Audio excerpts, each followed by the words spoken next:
बनाई। Range bound activity अगर मैं आज की ट्रेडिंग की बात करूं तो वो 45,200 के दरमियान रही और सरमाकार मोहतात तो हैं, इसमें तो खैर कोई दो राय नहीं, क्योंकि मॉनेटरी पॉलिसी का इस महीने के एंड में ऐलान होगा और खदशात यही हैं, तवक्कुआत यही हैं कि IMF के कहने पर शरह सूद में दोबारा इजाफा किया जाएगा और शरह सूद के इजाफे के बाद वो अपना रिकॉर्ड तोड़ते हुए एक नया रिकॉर्ड बना लेगी।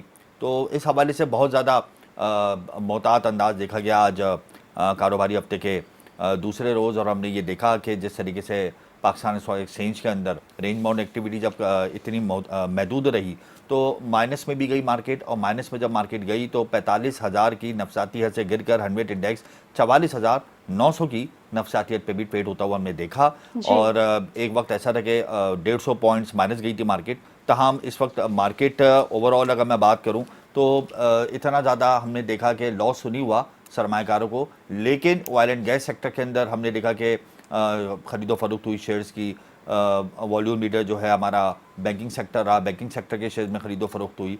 तो ओवरऑल ये तमाम इम्पैक्ट्स हैं, और फिर जाहिर सी बात है इंपोर्ट बिल की अदायगियाँ सर पर खड़ी हैं। डॉलर जो है वो बहुत ज़्यादा मजबूत हो रहा है, करेंसी मार्केट में रुपए की कदर में कमी हो रही है। तो ये तमाम अवामिल है जिसकी वजह से आज कराची स्टॉक मार्केट का जो अख्तिताम है वो 33 पॉइंट नफ़ी के साथ हुआ। तो ओवरऑल कराची स्टॉक मार्केट में सरमाकारों की जानिब से सरमाकारी का अंदाज महदूद रहा है।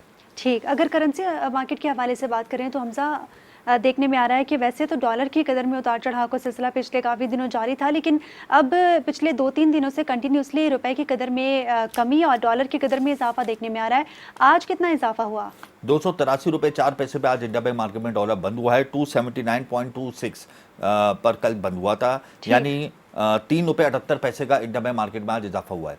दौरान ट्रेडिंग 4 रुपये का हमने इजाफा देखा था, और इसकी बुनियादी वजह यही बताई जा रही है कि इंपोर्ट बिल की अदायगियाँ सर पर खड़ी हैं। पोर्ट पर तकरीबन 7,000 कंटेनर्स खड़े हैं, उनकी LCs को क्लियर करना है। IMF ने पहले ही कहा है कि आप तमाम इंपोर्ट बिल्स को क्लियर करें, और जाहिर सी बात है जब इंपोर्टर को इंपोर्ट बिल क्लियर करवाना होगा, LC क्लियर करवानी होगी, तो उसको डॉलर चाहिए, और जब वो डॉलर लेने के लिए जाएगा तो डॉलर की डिमांड में इजाफा होगा।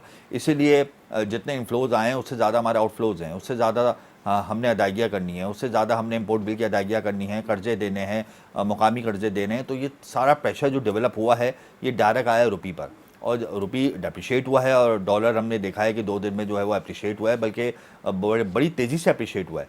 तो इसका इम्पैक्ट ओपे मार्केट में भी आया। ओपे मार्केट में भी डॉलर 2 रुपये बढ़ गया। ओपे मार्केट में डॉलर 286 रुपये से बढ़कर 288 रुपये का हो गया। तो ऑब्वियसली जब ये गैप बढ़ता है तो लामोहल्ला ब्लैक मार्केट को तक़वियत मिलती है, और जब ब्लैक मार्केट को तक़वियत मिलती है तो बैरून मुल्क मुकीम पाकिस्तानी बैंकिंग चैनल को बाईपास करके ग्रे चैनल को प्रेफर करता है, और इसी की वजह से हमारे मुल्क में इन्फ्लोज का जो एक हमारे इन्फ्लोज की जो लिक्विडिटी है वो डिस्टर्ब हो जाती है, वो डैमेज हो जाती है। तो इसका इम्पैक्ट करेंसी मार्केट में आया, और करेंसी मार्केट में आने के बाद हमने देखा आज डॉलर इंडिया बैंक मार्केट के अंदर महंगा होकर बंद हुआ।